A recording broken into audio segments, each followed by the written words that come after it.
Waktu lalu pihak kepolisian juga membongkar kasus dugaan perdagangan manusia yang terjadi di wilayah Kota Loksmawe dan Aceh Utara. Pak, ini untuk mengantisipasi kejadian serupa terjadi lagi, apa yang akan dilakukan nih, Pak? Oke, terima kasih ya teman-teman sekalian.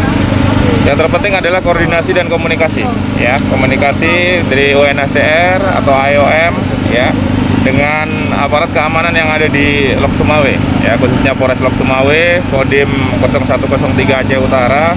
Bagaimana nanti ya pengamanannya, kita bersama-sama bekerjasama di situ, ya, dikomunikasikan yang baik, ya, kerjasama yang baik di situ, ya, mudah-mudahan tidak terjadi ya pengungsi atau saudara-saudara kita dari Rohingya ini yang kabur dan sebagainya. Pak, komentarnya sedikit, Pak. UNHCR sebelumnya sempat mengatakan bahwa penjagaan atau pengamanan di Kota Loksmawe itu tidak bagus. Bagaimana komentar Bapak?